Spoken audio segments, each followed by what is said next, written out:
Çinin ən sürətli qatarlarından biri. Pekin-Şanxay və saatda 350 kilometr sürətlə gedən bir qatar. Kifayət qədər ağır layihədir. Təsəvvür edin ki, hətta qatarın xəttini deməli 1200 kilometrdən çox məsafədir. İnşa edəndə hətta orada əkin sahələrinə qədər hər şeyi nəzərə alıblar.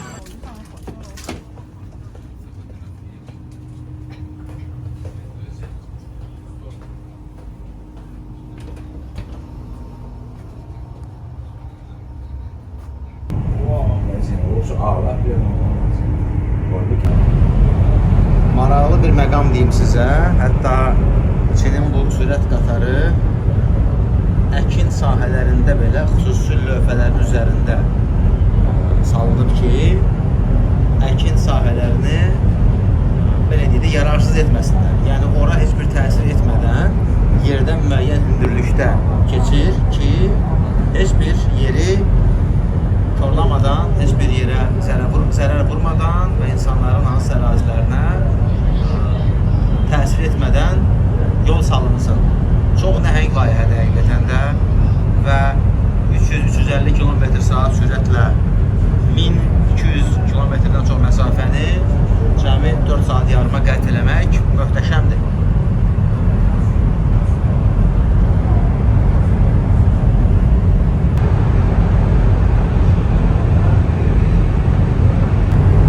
Gördüğünüz kimi qatar xüsusi körpünün üzərində gedir. Heç bir yerə əlavə yük olmadan, heç kimin ərazisinə, necə deyirlər, toxunmadan bu şəkildə xüsusi körpünün üstündə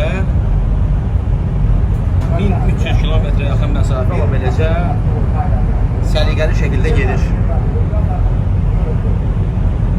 Yeri gəlmişkən, məhz bu Pekin-Şanxay marşrutundan sonra,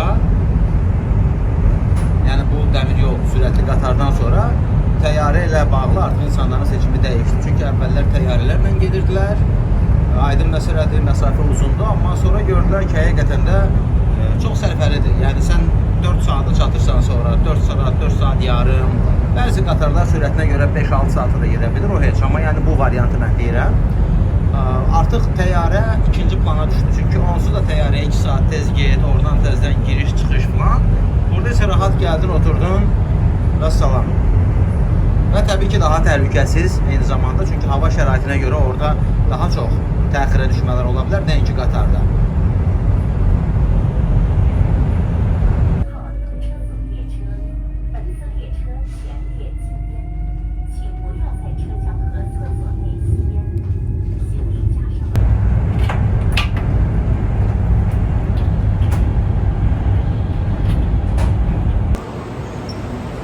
Və beləliklə gəlib çatdıq Şanxay şəhərinə.